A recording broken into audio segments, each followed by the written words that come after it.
comes the fun, please. Stop Fun, all fun. please. Stop all fun. You cannot have any more fun ever again. Amen. It's funny because I actually never thought fun police would be a topic of extreme depth and significance in the mastermind. Like I just did not. The fun police was not one of those things that cropped up to my mind as like, oh, that's going to be powerful. But are you the fun police? I'm not. No, I think we established that Don't don't you lie. are you are in the context of this conversation and between you and I think you're firmly established in the fun police zone. I think we've all been the fun police, man. And it goes to another conversation we had too, that you're analyzing your nose. Like I'm a huge believer in nose, not your nose and your eyes and your ears. Your NOS or NOES. Some people spell it that way.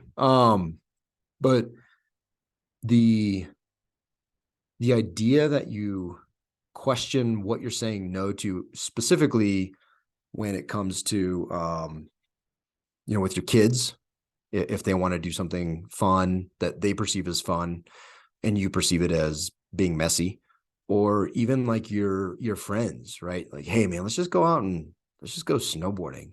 And then some people, maybe even in this relationship, are like, oh, we have all this work to do, and there's there's checklist thing, and we got to get these things and record this. Yeah, but we live in Colorado and there's mountains. Like, we should just go have some fun.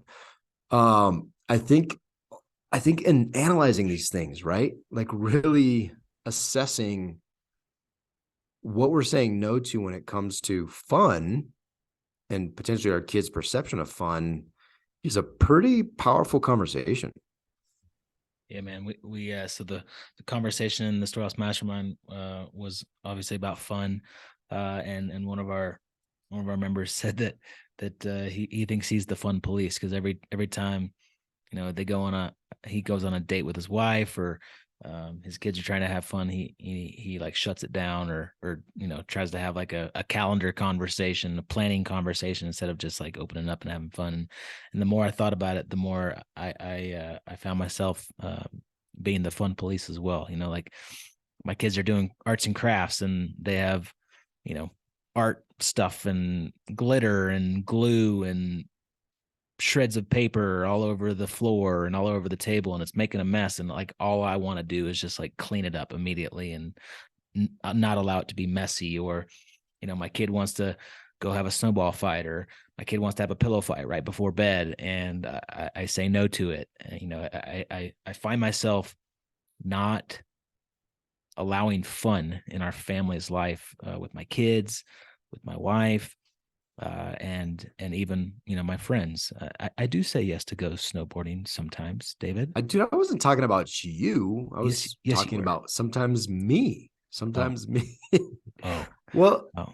you know, and if you really think about it, right? If you really think about it, I think you will come to the similar conclusion that the thing you're saying. So I think about like in the kitchen is a plate. I make almost all the kids' breakfasts in the mornings. I love it. And then on the weekends, sometimes I'll do something special, like make crepes or these special pancakes that I like to make. And if I'm in the midst of making these things, my kids inevitably are like, "Dad, can I help?" And and I'm like, and I used to be like, "Oh man, if you Yeah, if like, you make a mess. they want to do the flour." And I know when they go in the flour, they're not gonna do the way I would do it. And then they're gonna pour the flour and half it's gonna fall out. And then Yep. they really want to do the eggs. The eggs is like their favorite. Eggshells are gonna get cracked and go into the. Eggshells, and Yep. it's gonna go in. And when I started, and I would say no. I mean, a lot of times I said yes, but I was just like, ugh. And I instead I changed it to be like, oh, this would be fun. Like this would be fun. And I started thinking about, okay, what is the worst case scenario if they spill some flour? Or if an eggshell gets in like usually see the eggshell, and then you teach them how to get the eggshell out of the batter or whatever, right? And so, and the reward, more importantly, the reward of just doing that together and seeing them, they want it. They're doing a couple things. One, they want to be with you. too, they want to work, however you want to frame it. They want to work, they want to contribute, they want to help, and ultimately they want to have a sense of accomplishment in doing this thing and helping prepare breakfast for the family. Like, what's wrong with any of that? That's all really good. And if they're 5 years old when they want to do that, more the better. Right? Yeah. Like it's actually really, it could be really fun, dude. And are some eggs going to be dropped and some milk going to be spilled? Yeah, 100%. I mean, it happened to me the other night. I told Noah, I'm like, he said, I want a glass of milk. And I was laying in his bed and we were snuggling. I'm like, okay, go get it. He went down. He got the milk. He drank it, came back up, and he was satisfied and whatever. Like, he didn't question me telling him to go get it. He was like, oh, Dad, go get it. Like, he was like, okay, cool. Yeah, awesome. And then I went down later. I totally forgot about the whole incident. And there's milk on the countertop, right? He'd spilled some. And my immediate thought was like, oh, man. But then I was like, dude came down here. He's 6. He can barely reach the milk. Like, it has to be down to like halfway for him to be able to like leverage and tip it over. Like, you're hoping the lid is on, because if not, it's all on his head. He pulls it out, he finds a glass somewhere. He usually has to climb on the counter to find a glass to pull that down and jump down. Like, he has to do a lot of things. And I started thinking about all the things he had to do to get that glass of milk. And I'm like, oh man, good job, little buddy. Good job. And so it just is a shift in how and it was fun. I got pride out of it when I shifted from like, I have to clean up this milk, which took me exactly 7 seconds to clean up. Yeah. Yeah. So, this thought is just, hey, just challenge yourself to allow fun to happen a little bit more, right? Don't be the fun police. Instead, be the fun dad. Like, be the dad that goes on the playground with your kids and starts a game of freeze tag on the playground and has every other single kid come and play, and you're the only dad on the playground playing games and having fun. Like, be that guy. Don't be the guy that just freaks out because you have a eggshell in your bowl. Don't be the guy that freaks out because you have some milk spilled on the countertop. It's definitely a change in mindset for me. I've been the fun police over the years, and I'm making changes. I'm trying to be better about that. So have that pillow fight with your kids. Throw some snowballs with your kids. Go on the playground and play.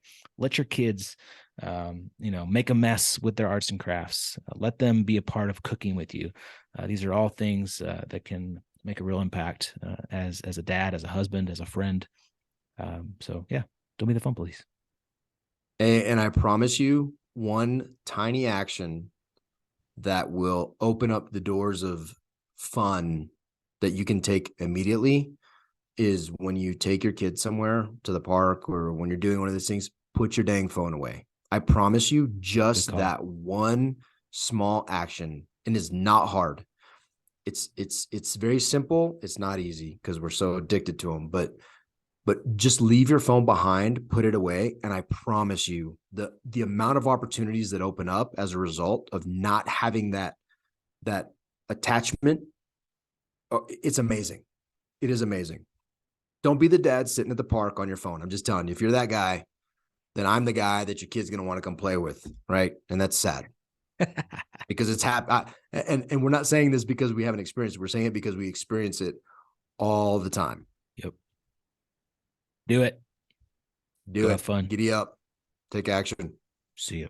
Put your phone away. Unless you're listening to this podcast on your phone. Once this podcast wraps up, put your phone away. See you. Bye.